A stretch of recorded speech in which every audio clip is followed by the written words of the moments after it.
बहुत साल पहले की बात है। एक अमीर और खुशहाल राज्य था, सुवर्णपुर। वहां के राजा दिल के बहुत अच्छे थे, दरिया दिल, दयालु, लेकिन थोड़े सीधे साधे भी थे। लोग उन्हें बहुत प्यार करते थे, पर प्यार और समझदारी ये दो अलग चीजें हैं। एक दिन राजा के सबसे भरोसेमंद मंत्री की अचानक मौत हो गई। राजा बहुत दुखी हो गए। तभी दरबार में एक चालाक आदमी आता है, रघुसेन। वो राजा से कहता है, महाराज, मैं बहुत देश घूम चुका हूं। मुझे पता है कि राज कैसे चलाया जाता है। अगर आप मुझे वजीर बना दें तो आपको कुछ सोचने की जरूरत नहीं पड़ेगी। राजा उसकी बातों में आ जाते हैं और उसे देश की सबसे बड़ी जिम्मेदारी सौंप देते हैं।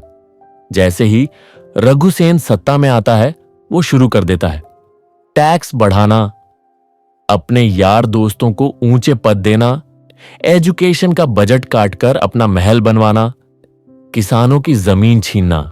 समय बीतता है, बाजार में चीजों के दाम आसमान छूने लगते हैं। स्कूल बंद होने लगते हैं क्योंकि टीचरों को महीनों से तनख्वाह नहीं मिली। हॉस्पिटल में दवाई तक नहीं है। गांव के लोग महल की ओर देखकर बस एक सवाल करते हैं, हमारा राजा कहां है?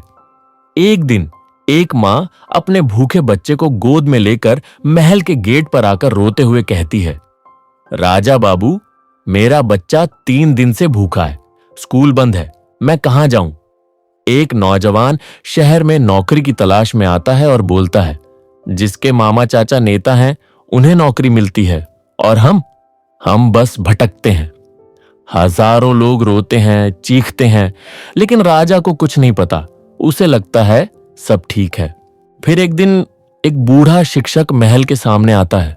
उसके हाथ में एक किताब, आवाज में कंपी। वो कहता है, महाराज, आपने देश सौंप दिया ऐसे इंसान को जिसे अपना नाम तक लिखना नहीं आता। जिसे आपने भविष्य का जिम्मा दिया, वो तो खुद का भी भविष्य नहीं समझता। क्या आप जानते हैं, आज सुवर्णपुर के बच्चों को आजादी का मतलब भी नहीं पता। राजा सन्न रह जाता है।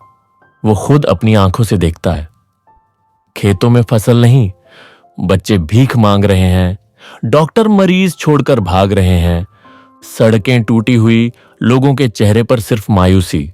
उसी रात राजा महल की छत पर जाकर आसमान की ओर देखता है और रोते हुए कहता है, हे भगवान, मैंने क्या कर दिया?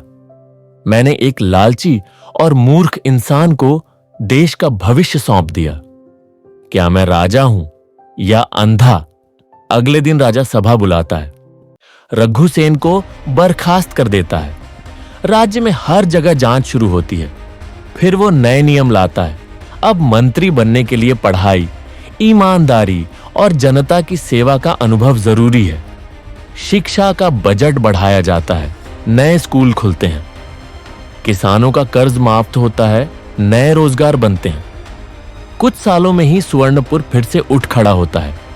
लोग फिर से मुस्कुराते हैं, लेकिन राजा के दिल में एक बात हमेशा के लिए बस जाती है, अगर तुम किसी बेईमान और अयोग्य इंसान को ऊंची कुर्सी पर बैठाओगे तो वो सिर्फ तुम्हें बर्बाद नहीं करेगा, वो एक पूरी पीढ़ी को अंधेरे में धकेल देगा।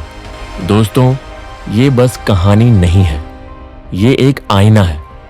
लीडर बनना मतलब सिर्फ कुर्सी पाना नहीं होता। लीडरशिप का मतलब है जिम्मेदारी, और जिम्मेदारी उसी को देनी चाहिए जिसमें हो ज्ञान, ईमानदारी और हिम्मत। तुम्हारा एक फैसला पूरे देश का भविष्य बदल सकता है।